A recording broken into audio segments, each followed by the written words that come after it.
제가 앞에서 부가세 신고를 하기 위한 업무 순서를 3단계로 나누어서 말씀드린 적이 있습니다. 1단계는 매출 매입 자료를 수집하는 단계이고 2단계는 수집된 매출 매입 자료를 프로그램에 입력하는 단계였습니다. 마지막 3단계가 입력된 자료가 반영된 부가가치세 신고서와 신고 부속 서류를 작성하는 단계입니다. 이제 이 3단계가 시작되었는데요. 부가세 신고서와 신고 부속 서류를 작성할 때에는 먼저 신고 부속 서류를 작성한 후에 마지막으로 신고서를 작성하게 됩니다. 신고 부속 서류는 여러 가지 종류가 있는데 그 신고 부속 서류 중에서 어떤 서류들을 작성해야 되는지 일단 판단할 수가 있어야 되고요. 그러면 어떤 부속 서류를 작성해야 되는지 판단을 해야 하는데 신고 부속 서류에는 여러 가지 종류가 있습니다. 프로그램 화면인데요.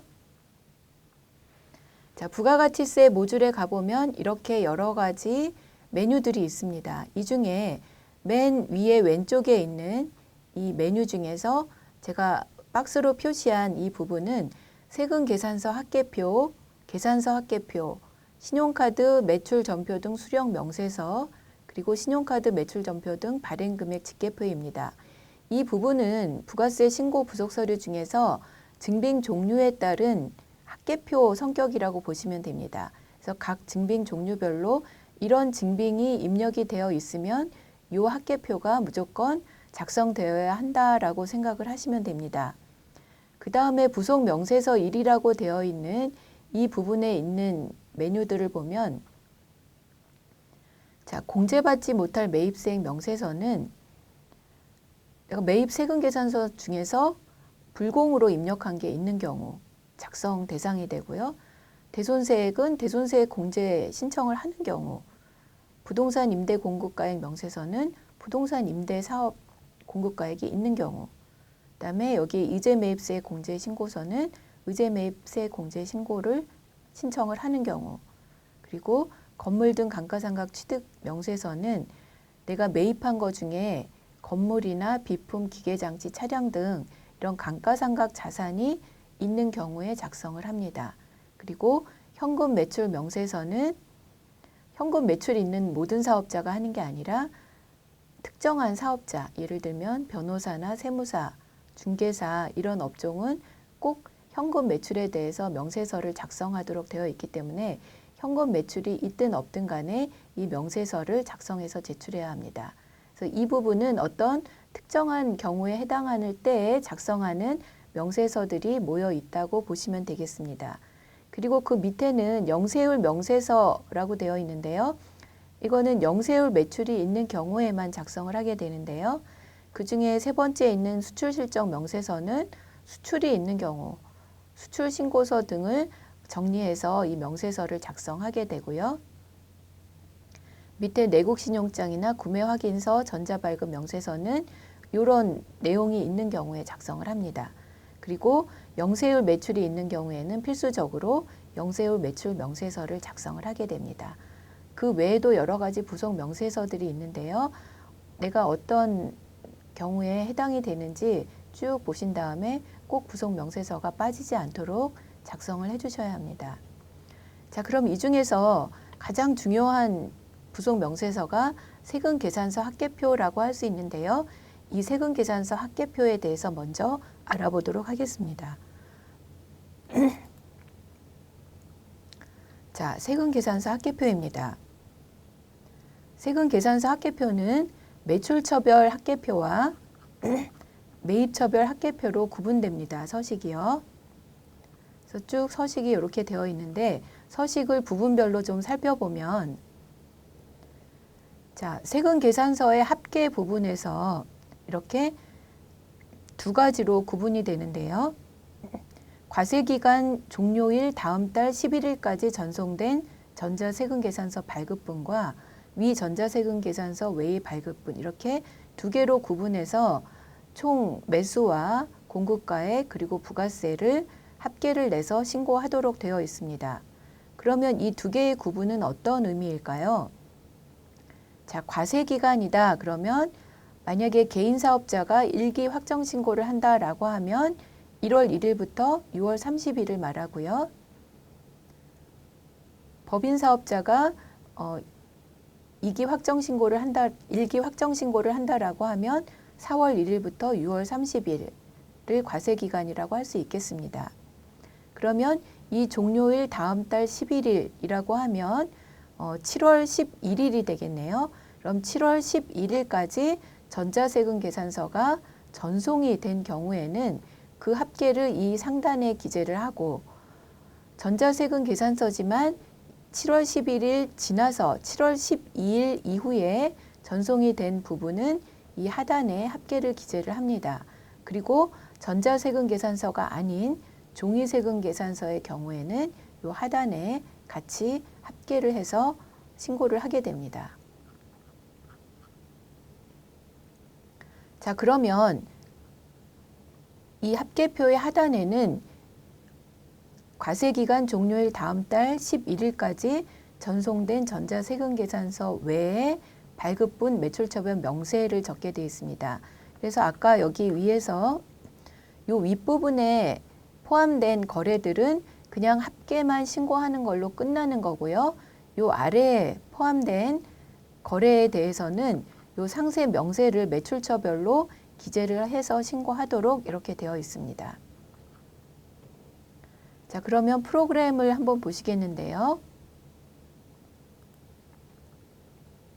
자, 세금계산서 합계표 프로그램 메뉴를 열면 이렇게 보입니다.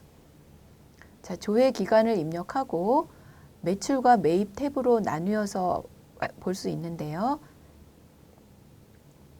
아까 서식에서 본 것처럼 과세기간 종료일 다음 달 11일까지 전송된 전자세금 계산서 발급분과 그렇지 않은 것을 이렇게 구분해서 합계와 금액을 기재하도록 프로그램도 이렇게 보여집니다.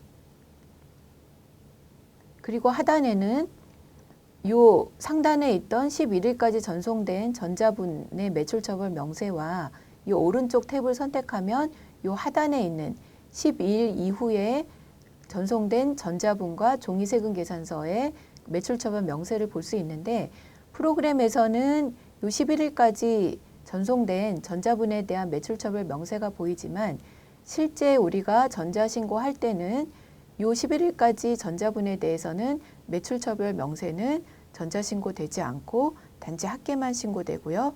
여기 12일 이후 전자분과 종이세금 계산서에 대한 매출처분 명세만 전자신고할 때 포함이 됩니다. 여기에서 세금계산서 합계표를 열어보면, 자, 방금 봤던 이렇게 매출 탭과 매입 탭이 나눠져서 이렇게 보여지고요. 또 11일까지 전자분과 그렇지 않은 걸 이렇게 나누어서 확인할 수 있도록 프로그램이 구성되어 있습니다. 그런데 이 부분은 여기에서 따로 작업하는 게 아니라 우리가 매출 매입 세금 계산서를 입력을 하면 자동으로 이 합계표에 반영이 되어 있기 때문에 여기에서 추가적인 작업을 할 일은 없습니다. 자, 만약에 매입에서 한국전력공사가 3건에 165만 원이라고 반영이 되어 있는데 이 3건의 명세를 보고 싶다라고 할 때는 위에 있는 전표 조회를 눌러서 이 각각의 입력된 명세를 확인할 수가 있습니다. 그래서 모든 내용이 이상이 없다라고 할 때는 마감을 누르는 거고요.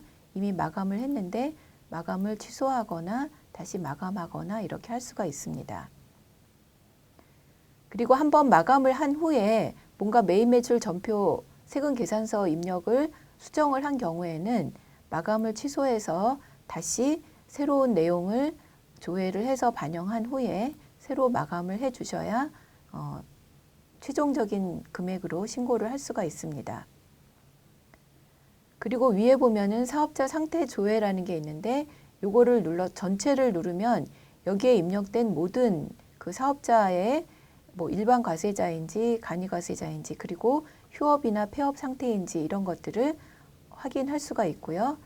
옆에 있는 역삼각형을 누르면 어떤 특정한 내가 선택한 회사만 이게 뭐 휴업이나 폐업인지 등등을 확인할 수도 있습니다.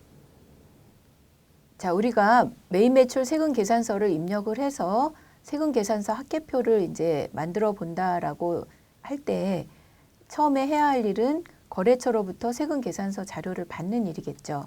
그래서 거래처로부터 종이 세금 계산서는 받아야 하니까 종이 세금 계산서 임차료에 대해서 이렇게 자료를 받습니다. 그리고 전자세금 계산서는 이제 홈택스에서 스크래핑을 해 와야 하는데 일단 합계를 확인을 해야 하기 때문에 홈택스의 세무대리인 메뉴에 들어가서 여기 전자세금 계산서 합계표 조회 또는 요 밑에 있는 부가세 신고용 합계표 조회를 들어가서 이렇게 매출 전자세금 계산서 자료를 조회를 합니다. 그러면 총 합계와 또 여기 매출처별 명세를 조회할 수가 있고요. 매입도 홈택스에서 조회를 하면 이렇게 총 합계와 매입처별 명세를 확인할 수가 있습니다. 이렇게 거래처와 홈택스로부터 자료를 수집한 이후에 쭉 이제 거래를 입력을 하게 되는데 종이 매입 세금 계산서는 건수가 얼마 없을 때는 수기 입력을 하면 되겠죠. 수기 입력을 하고 만약에 종이 매입 세금 계산서나 매출 세금 계산서가 건수가 너무 많다라고 하면은 엑셀 업로드를 하는 방법도 있을 것입니다. 이렇게 종이 매입 세금 계산서를 입력을 하고 전자세금 계산서는 스크래핑을 하게 됩니다. 스크래핑을 할 때에는 회계관리의 데이터 연동 기타에 있는 원클릭 텍스 메뉴에서 스크래핑 회사 설정과 스크래핑 내역 조회 메뉴를 이용해서 홈택스 자료를 스크래핑을 해 오고요. 스크래핑 한 다음에 이 자료를 전표 처리할 때는 국세청 전자세금 계산서 메뉴에 들어가서 전표 처리를 하게 됩니다. 이 전자세금 계산서를 스크래핑해서 전표 처리하는 과정은 좀 중요하고 시간도 많이 걸리기 때문에 이 다음 시간에 별도로 해드리려고 합니다. 자, 이렇게 스크래핑이 다 끝나고 나면 전표 처리가 다 끝나고 나면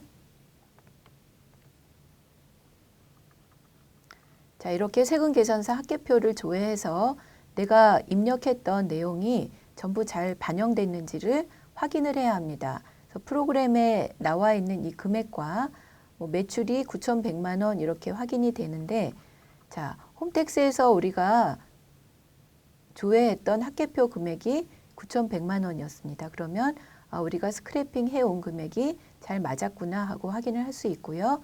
매입도 프로그램에서 이렇게 합계를 확인한 후에 1억 2,600 이렇게 반영이 되어 있는데 홈택스에서 조회한 매입 세금 계산서 합계표의 금액도 1억 2,600 이렇게 맞으면 매입도 스크래핑이 잘 되어서 반영되었구나 하는 걸 확인할 수 있습니다. 그 다음에 종이세금 계산서도 확인해야죠. 종이세금 계산서는 이렇게 밑에 하단에 11일까지 전송된 전자세금 계산서 외에 발급분에 이렇게 300만 원이라고 반영이 되어 있는데 이 부분도 거래처로부터 받았던 300만 원 그 내용과 맞다는 걸 확인을 합니다. 다 이렇게 맞으면 합계표를 마감을 하게 되고요. 다 마감한 후에 이게 부가세 신고서에 또 어떻게 반영되어 있는지도 확인을 하게 되는데 이게 신고서 화면인데요. 신고서에 세금 계산서 합계표에 아까 9,100만 원이 있었는데 이게 과세표준 및 매출세액의 세금 계산서 발급분 부분에 9,100만 원 그리고 세액이 910만 원 이렇게 잘 반영이 되어 있는 것을 확인을 하면 됩니다. 그리고 매입세금 계산서는 이렇게 전자분과 종이분의 합계인 6,998만 원이 이렇게 잘 반영이 되어 있는 것을 이게 6,998만 원이 아니라 합하면 1억 2,998만 원인데요. 일반 매입과 고정자산 매입으로 나누어져 있죠. 그래서 우리가 고정자산 매입한 부분은 이렇게 분계에 따라서 고정자산 매입으로 반영이 돼 있고 고정자산이 아닌 원재료나 상품, 다른 비용들은 일반 매입으로 이렇게 반영이 되어 있기 때문에 이 두 개의 합계가 우리 매입 세금 계산서 합계표에 합계와 맞는지 잘 반영되었는지 확인을 하시면 세금 계산서 합계표의 작성이 모두 끝났다고 할 수 있겠습니다. 그러면 전체적인 세금계산서 합계표 작성 과정에 대해서 설명을 드렸고요. 요 다음 시간에는 전자세금계산서를 스크래핑해서 전표 처리하는 절차에 대해서 알아보도록 하겠습니다. 수고하셨습니다.